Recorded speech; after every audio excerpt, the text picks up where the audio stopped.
Tanay alir rangkai bongau lode Kadiri mai cunwi mata suke Nanay cunwi bo the Christmas one bamwe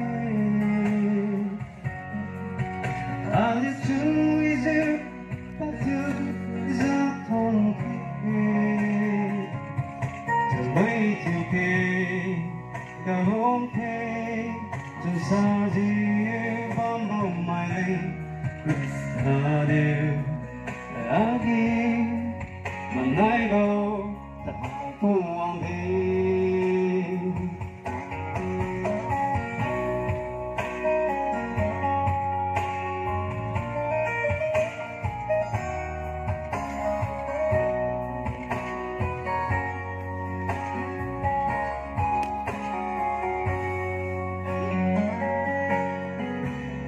People bend backroom, permitted my tune.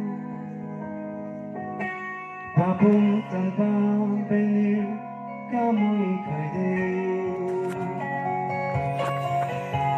Ami bohir puira, my pista puga. You think things you rainbow, dawan dure.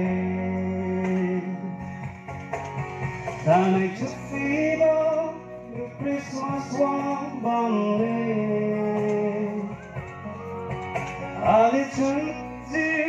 Patu, Dizaton K. The way to pay, the home pay, the Sazi, Bambo Male, Christian, Agi, Manaibo. Life one day, and I truly bought the Christmas one from me. And it's true easy, but to disappoint you. The way to pay, the home pay, to Saudi Bambo my lane, Christian. Lagi menaibo dan naibung wangdi. Ingkai mai bercerita tingwang sedang kau bercerita. Aliuna semaina ratsam fikuang baga throughout human history fikuang baga semaina ramai ji mazang ke sabo seri ke kambo war kakadu seri ke kambo menyang bamniwan ta kerai butingana Seri ke bambu mezangoi ke mau dengan semai ramai na ka gunbu semai ramai na ka gunbu sai ndedo seri kam taralo ndedo mezangoi doi miralo ndedo agi menai bujiwang lo sudah semai na in any given society pakyang na civilization ka tam kan da kerai butingena hai chuza agi menai butuji agun bamniwe I get taina ratsam I example to the din khaine rai get to say Roman Mayer aliuna aria khong of figuambo history of figuambo Rom marmaiji sri get tan mai to pliuna control kam gani mai joe hai ma khu ko figuambo pliu ka kiga leader mai khang khat akhawna papom get tan bu paning ting kuibo the zan get bo Augustus to the Pumana Hade Joy. Hainazina Plu, Roman local leader Fonza Aliu Ramai, my hunger Lumar going. Aliu Ramai, a Ramai to make the three come going. Aliuna my Hinato, Aliuna Aliu Hanga Pilung boy to the partner. Leader come to the leadership Pahanga Talaza Plu, three come home in a joy. The king of Prium, the three Sumine. Peliu hanga nam keng peliu hango mine namda bu kaba maramai ji peliu hanga keng lunga mine joe to hoi hainazi chuwang di khangtam ne the emperor Roman bu chuwang pi di pa hang mine joe haina na kamening bu to hoira sri sunumna ahang gatam kamina toira sri chubuji wangta mi dislage agi manai bu cukup jiwa medi selagi cuza padika gunbo peram ramai pahangga ke bamai itu Roman manai itu tuh hera 1000 cukup ji aliu hukum mai di wang tadi selagi aliu na pekiang na do control kam do mene cuza aliu mai hi na agun menyu itu wang di wang itu ahese wang galu ngau kulubo 1914 dengan 1918 in kuma dai kumbo seri kam kuang bo mai ni na siwai hai na aliu high school gani kin dok bambai history bu textbook bambai hai bu seri ramai ji country ni aruna seri ma gai group khat ge sai country ke king siboy group khat sai country king siboy ar aliu ja seri kame karai bu group khat ge sai Germany mai Austria mai Hungary mai Bulgaria mai chuja kaliu group khat ba mai group ke tamku sai Great Britain France Russia United States chuja kaliu group ke tambo nia jiwang seri kamine country nia ron ma boy group ke tambo aro nguza group nia tu wang seri kami boy seracam bikyang le ding kam lagai peting hai chuda hai gene siglobo Cumai mai song ka habo saimi boy, mai song ka habo azammi boy. Tulo zapiliu ko menia ramai keng de kam sa kami boy. Siga cumai ramai ji piliu lung ceriuza, piliu naka gunbu sai, ndedau serizi loiralo, ndedau mazang widai miralo, ndedau agi menai buang lo. Tuza cumai ramai na agunmi boy. Piliu naka gunbukum waka simena group ni alam pan wang arong luza pelu agi menai bo wang maksai aliu hugo kungmene aliu treaty ni wang arong luza sign di kam luza aliu hugo trizi kam tamira luza zampau je ko wang mutinga 28 June 1919 ga pelu ji sri kam tara agi menai bo bamira luza wang pelu group ni sign kam luza sri chubu ji nak kaisa hami boy tudeng sibu saiga seri padai mi boy aliu na sidai bo second world war mai hina siji ko bamboy ke siamai samdram ke tingmara hai bo second world war uang bo ting ke siamai ring bom khadi silagai semai ke keng hai bo racham na siboy ko hoima ka tang hai bo butriji ko uang boy 1939 gena 1945 ka tang seri hai jikam boy hai gri to group nia boy country nia ron ma ge group nia wong three ke kambuga group khatu sai Germany mai Italy mai Japan mai group keng jabame group ke tamju sai Great Britain United States France Soviet Union juja pelu keng jo group bame sinia wang sri ke kambu tingga semaina ne ke din bo ke dipiriga hai bu trina di thu bu bam di selage joe hai ga pelu bu tri gu menia ramai weapons ramai ji mai song ka ha bu thinwang za sri kami boy bom ga dang di do jakan ga mai hina si ga bam boy khai bi boy hai ga chmai ramai mai song ka ha bu sai mi boy azam mi boy pelu gu menia di do keng kam sami boy siruna maza pelu gu chigam mi ramai bom ramai zat ka tam suja kamarabu zat ka tam budi patmi boy samai ramai naka gunbo ndedo haiji sri loi miralo ndedo mazang widai miralo ndedo agimnai buang miralo juja samai ramai kedi tere pe khiang na agunje ka bambo nak khailu saiga 1947 10 February go wangza group nia du sign gamza peaceful order juja thaine gana alu sri kam ta hai mazang win khe juja wang Paul za sigunai gana sri kam ta khe chum pokulu bukum agi manai biji wange tudeng sigiri to agi manai budi pakka kharuna boy sri kam dai ni boy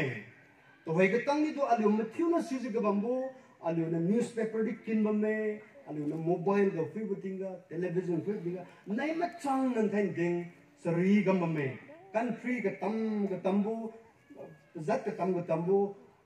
babam ga tambu na sri gamza samai saiza azam za menia kam saza samai ramai kabza lu song haza ba me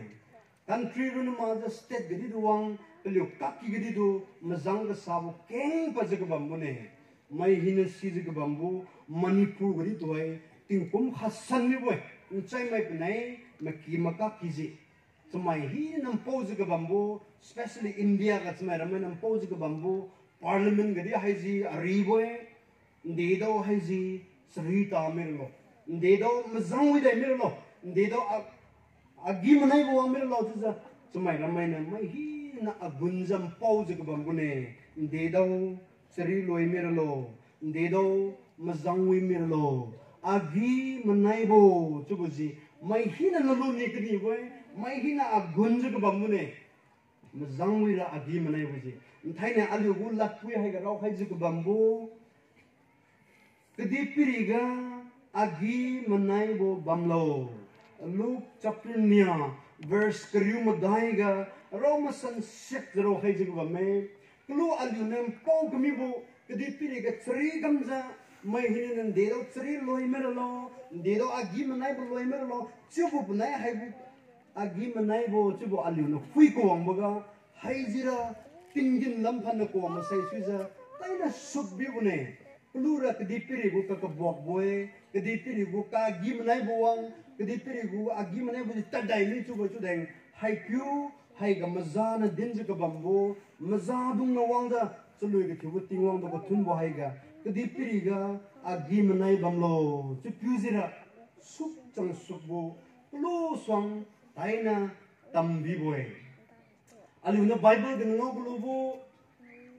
maza ji Mary hu ko wang mutinga Joseph hu ko wang mutinga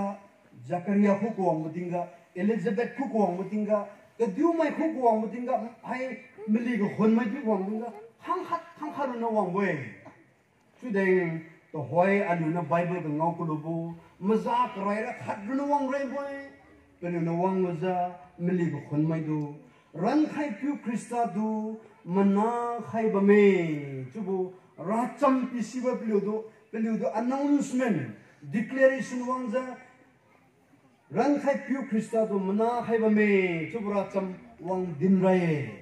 Aluna Sigulubu, suddenly Jue, Simadak Jue. Si din khai lobo sai gap ga maza hat siburun maza a multitude of heavenly hosts jue angelic army jue alu liang mo kun sai maza rifin king sui wang lo jiu jue khadruna tamene ko kenge dictionary ga commentary ga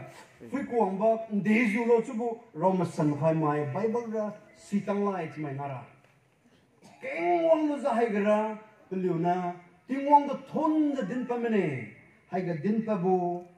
ko ku ka chang bo tingin lam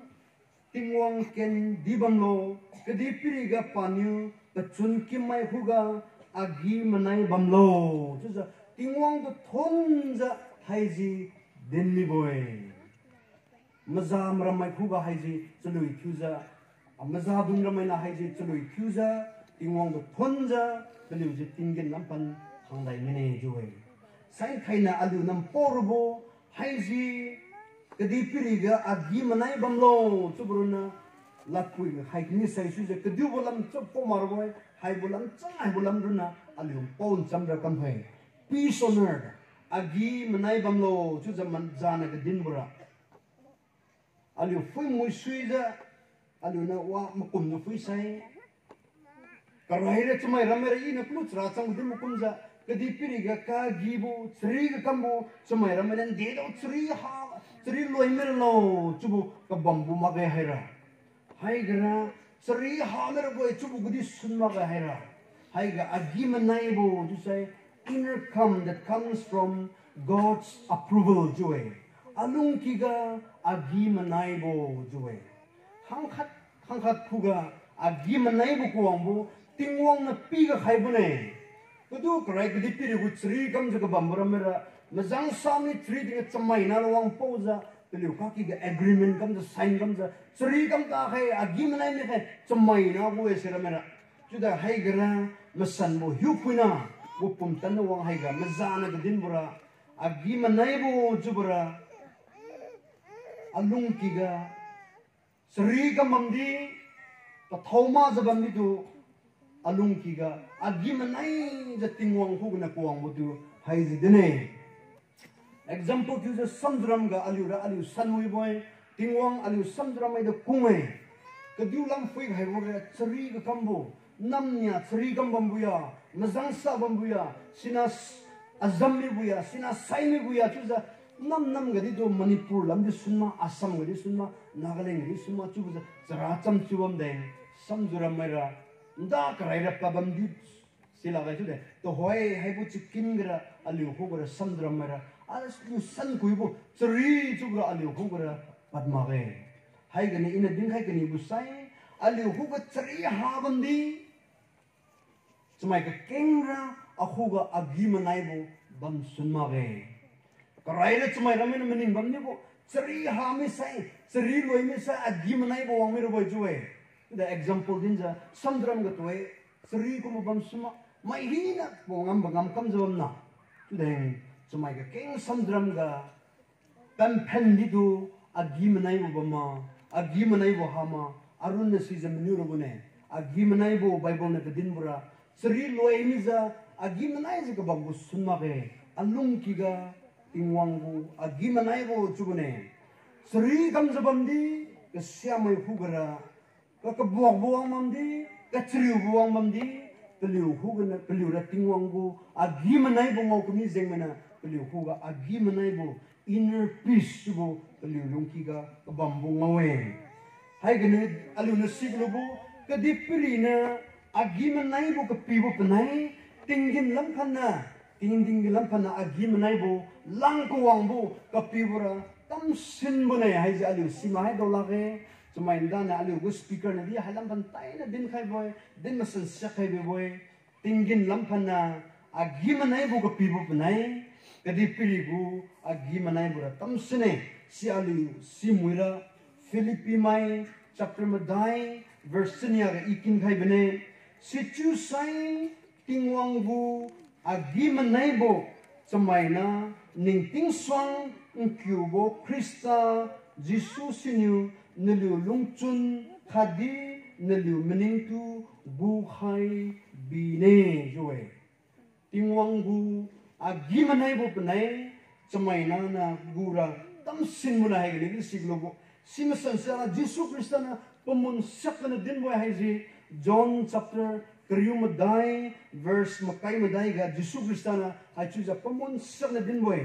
inyu naliu khuga agi manai bo pi khai boy inyu naliu leng pi khai bo hai si agu agi manai boy kadi pirinyu pibo komju inyu pi khai bo mage kadi piri gu banai tingwang gura tam sin boy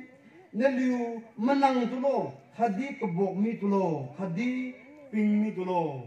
hai gane Jisu Krista hu na di aliu Saint Paul gwari hu na di siglobo kadi piri gu sumaina na agi manai bo kyuze ka bambo agi manai bo ngauze ka bambo punai tingin lam phana agi manai bo mazaduna hai ga dinje ka bambo ji tamsin baniwe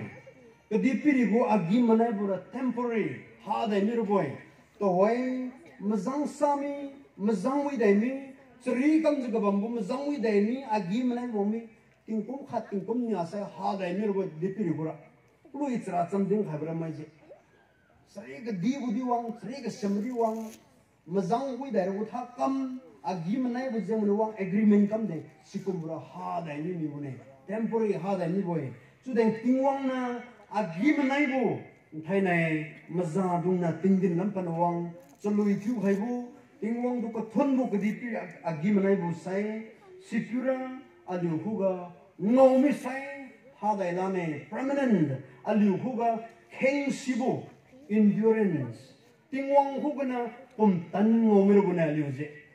aliu huga agi manai bu ka di pi gu ku ngawura ta dai mi ro boy le tingwang hu kana agi manai bo kuang bura oi bu ting di ka chri bu ting di kheng si lu ja tingwang na pum tan pi ja agi manai bu ja aruna alung ki ga tingwang do thun ba mir boy chu aliu na siloe aliu na siglo bo chamaina de tingwang na dam do khai bu ji kadi piriga agi manai babamra dam hai bibonda adam manai itu Eden Garden ga dam butinga tingwang na hai chmai na du ka dam bu pakeng sai peace with God tingwang panai chmai ka ki ga mazang wi bamra agi manai babamra hai ji alu na Bible ga ni di ngoloe tingwang na chmai na du dam ga khai bu pakeng sai tingwang du thon jabamra tingwang du ko hom bamra sai mo magju agi manai bu ji bamro boy si chu za chmai na du dam hai bu original plan sai season today mai hina na si ka bambu non ka sabu ka bokbu chmai na long ki ga adam banai if ki ga ku ga wong khami boy panai kau mi boy sibu tingana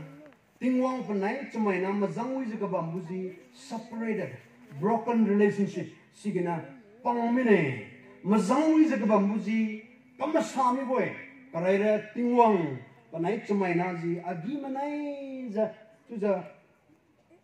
tingwang ko plan original plan sen mazang wi ra patu ko hum ra patu thon zabam ra agi manai zo ban deng chmai na na kau mi sai su za kadi piriga hai ka bok buji wang mi boy toy chri kam za ka bambu kha do ngau hai la za ka bambu kha do man ma za ka bambu ji si zeng mana wang mi bu ne su deng tingwang ra alu tu deju ga lung sabolo God initiated to fix the reef between God and human. Chmai na ne tingwang ka ki mazang wi ta mi boy pang mi boy chmai na ji agi manai bu chu ji hamne chu deng tingwang ra chmai na do ting pi dai boy pawan pi dai boy I anam ramai do a hu gana pak mi boy atu arat khai mi boy chu deng I pelu do ting pi dai ne chu za God took the initiative tingwang na hai ji anam ramai do rang khai dai boy chu za tingwang na hai ji kampa boy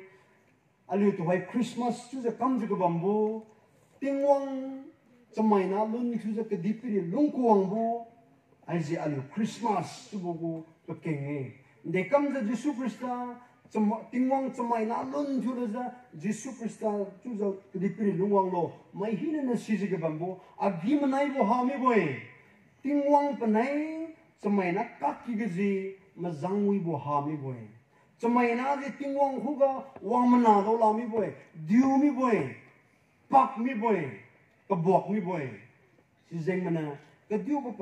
patha kam di wang tang la ka mi zeng mana tingwang chmai na lun thu za Bethlehem ga alu na toy Christmas chu za kam za ka bamuji to restore peace alu ka ki ga mazang sa ka mi bo agi manai bo ka ha buji agi manai bo pi haira tingwang panai chmai na ka ki ga agi manai bo pi haira chu za tingwang ji chmai na lun chu za ka di pi lungwang bo si ji Christmas su bo ka keng ji season e Jesu Krista ka di pi ku wang bura in danai chmai na alu Matthew ji non gu ka wang phung bam ni boy slave ka mang ni boy sin go aruna pakpala bam ni boy chriuza agi manai bo ha chu bam ni boy chu dai to wai Jesu Krista ka di pi lungwang ka mi bo saira pui ji alu do le khai mi boy alu mai hi na ji tingwang na mi boy alu dum pui le khai mi boy hai ji tingwang na ka kungbo tingwang go lung sa bo chu ne the love of God chu ji hai ji mi ne alu chmai na ra hakumura mening tangla ga aina aruna mening tangla ga heje tingwang go lung se chmai na do ran khai le boy I chmai na lun chu ja ka dipiri wangza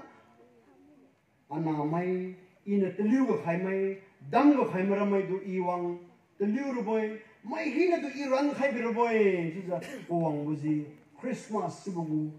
si ji paramba mai hina si dok ba me chu deng si ji paking subo Jesu Krista ka dipiri Christmas suza alu to ai chingi je ka bamuji nzeng mana azeng mana alu to ran khaira mazang wi dai ra agi manai bu pi khaira si je long ko bu mazana choloi ka thubu paking yu si je ne alu na Bible ga fui ko bu tingwang go agi manai bu jura mai hi na zeng manai juwe ka tia mai sunma ka mai sunma pui mai sunma piu mai sunma mai hi na jeng mana agi manai buzi dipiriga tingwang na langkuang we free gift mai hi na jeng mana matha pi khai bi bune ta man thiu ga ma bo tu hai go fui kuang bo ga ke sia mera agi manai bo tingwang na pi ga khai buzi chumai ga king dau lu mi boy ali na siglo bo meli khunj ga ba mai shepherds mara mai do pelu do din gap khalo mazar mai tingin lam khagami sai ga ali na bible ga ngau glo bo pelu ji khai ta the ju za menja jesu krista nge point do ngau lo pemiu pelu me sak ngau lo bi boy thon za pelu chun mui za malan wang dai mene joe thon kyu za tingwang go agi manai bo jesu krista do ali na Prince of Peace agi manai bo wang na piu joe sibudu pelu miak sek na menja adawlu ngawlu malum luza malan wang dai mene hai mara mara ran kulu bo jubuji ngaw sak lumi boy menja ngaw hai lumi bo pelu je pelu do menglo jubu kumja the jamza is at the muting a menglo boy kung boy ka ga mani di pelu do mpoi ki ne di wa tha kam lo bo dai pelu long ki gara meng alu do ran ga khai pelu do ngaw sak lo boy juja ngawlu solo tiu the pelu chuluiza malan wang dai mene joe sai kaina hai ga wang ja ba mai meli hon mai kumja alu din de chubulo jesu krista alu hu lung wang mene jo mai hin na si ga ba mone manapa ga alu hu sunday school teacher mene di alu hu pastor alu hu deacons mai alu hu leaders mai mari do jesu krista alu jeng mena lung wang e jo bon da na bo dingna hai bora cham din mom ni bo toy ka san mo ma ge de hai ga question you kan ni bo meli go hon mera agi manai bo tingwang la pi hai bu ji ngau za malan wang dai mene joe pelu chunwei de tingwang go thon za malan wang dai mene joe thai ne samdra mai hai bo hol ga ba mai alu di du christian kam thai mi boy tu deng hai bo agi manai bu ji ngau nu ngau ma kha bolo tu za arun na hai ji namiu hai kadi piri ga thoi christian mai tu za kadi piri ga christian mai keng ja ba mune tu deng a chun ga sa bu sai chumai na wa ga simane ga din bu chumai ka keng je hai bu gu agi manai bu ngau mo hai joe hindu mai du talo muslim mai du talo kadiu tingong ga sigma mai du talo christian mai ka tang do wai hai bu agi manai bu a cham chu hai mi bu deng ngau tang lu mo hai joe alung ki ga agi manai bo jubuji ngau lu mo hai joe meli hon mera chu gap ngau gap lu gap agi manai bo ngau bo ali di tu chu lu mi bo hai je de lu hai mo ham bo agi manai bo arun na hai je silo khai ali no bible ga ne si dai glo bo hai bo agi manai bo ji de chu za ali ngau lu lo chu bo ali no fui ko bo ga i ai ga kin khai ne liang mo khun di english di khun kin khai ga ne kam do sai fui ga khai butinga ali samdra mana akhang wi buza ke diu ramai di lu za ba mine pui mara mai di tu ali wi buza ke diu ramai ki keng wang ba mina christmas coming smai keng wang manza paka ki le chuza verse khat ni ara kin khai ne romans mai chapter menu verse 1 Romans chapter 5 verse 1 ga ali ngau globo de chuza agi manai bo ali ngau ralo maza dungna agi manai bo pi hai bujin chu ngau ralo chu bo ali no fui ko ambaga to hoira malum buga su ali tu kam mazi khai bi bo donyu ali rapiu jisu krista zangasu ali tingwangu agi manai bo bamine joe. Therefore, since we have been justified by faith, we have peace with God through Jesus Christ. De chuza aliwa haibu agi manai bu tingorlo mazadu na kapibu zi tingwangu agi manai bu tingorlo se amalum agu faith amalum zina aliu ngoros nu aliu Christian kam zabandi sarakita zabandi aliu chalui thu zabandi haibo agi manai bura ngau lage haiga aliu na ngau dai klubu aliu ji Jesu Krista khugna malum ago faith ji Jesu Krista do aina malum ji ngau lu misai we can feel peace in any circumstances joy. Aliu tingwang ko agi manai bu jingau lumisai agi manai bu ji achun gui tingrama achun ke sabu tingrama kachriu bu tingma megen kyu bu tingma any circumstances ga along ki ga agi manai bu ji bamir boy joy. Bible ga fui ko ambuga I haibura cham ji din boy Saint Paul jupyu asong ga habo tingwang lat sikam sukpyu raw kam keng to pyu Saint Paul to admire ga kambo Saint Paul hu gna siglobo Saint Paul na area ka raw go fui wang sai tingwang to thonlo jubu mnyang raw we tulo za pelong ki ga agi manai bu mnyang pa zero boy tingwang bu agi manai bu ngau kul mnyang Saint Paul ji raw bu ne Saint Paul the mai hinan sizika bambu Saint Paul the chmai ramai dine Saint Paul nang pathoma ve ju Christian me ka tangni do Galatian ka pusai ngu apostleship nang tingwang ngam ka kamai ju nang tingwang hu na haiji pumtan ngoi ju ji Christian ma ka kigiri do patu pusin ma kamune Saint Paul ji wadi pachun sami ma ge Christian ma ka kigiri do kamman ma budi pawar patu wading kinjumi makai Christian kamak mai itu betul hai bora cham di din talo ju zapatu warning di piboy tu deng Saint Paul ga agi menai bungo kami zeng mena mai na din bam itu tu mai na khan bam itu para chap loe Saint Paul ga sibu sai ga Saint Paul do mai hina na sisi ga bambu para cham ga na siglobo patu dap pa khai bu ja song ga habu para cham fu sai patu dab luza unconscious kasai bu gatang ni dab biza patu nam gani di zu chun da talyang bu di kamune Saint Paul je Jesu Krista ra cham din talo ju boy din biza dab di boy patu dab za pa ji unconscious bu senzi ha mi boy talyang mi boy sulza padai mi bu nei am talo ju boy patu persecute kam boy patu dab boy patu 다 감자 popom bikyang ji ta zamnyang e joe mark of the cross Jesu Krista ko jengmana tu za zamphung e joe Saint Paul choose bam di tu sariu za bam di tu Saint Paul ji khimma ga e joe palung ki ga tingwang to ko thonbo palung ki ga agi manai bo bam e joe sibu sai ga mai hin na si ga bambo Saint Paul to ko bang ki di khai boy jail ga prison ga bam dinga jail lung ki ga ni du Arya raw gulo buja song habu aliu na Bible ga kinji ga bambu Saint Paul na jail ga na pa Arya ka kinji raw hai boy ne choose ka bang ki ga to hoira ka bang ki do we mi boy light ga mai bambu ne ka tiu ga sa pi me Saint Paul pi dura sai ni sai ring chu za talyang hai bi bambu sikum muting ne di tingwang du thon za chamai ramai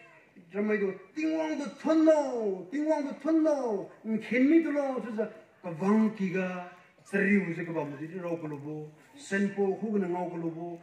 tingwang gu agi manai bo pa jingol lo bo maza du na agi manai bo gdi pire lang hai bo ji Saint Paul je ngau lo mi bo ha ta mi bo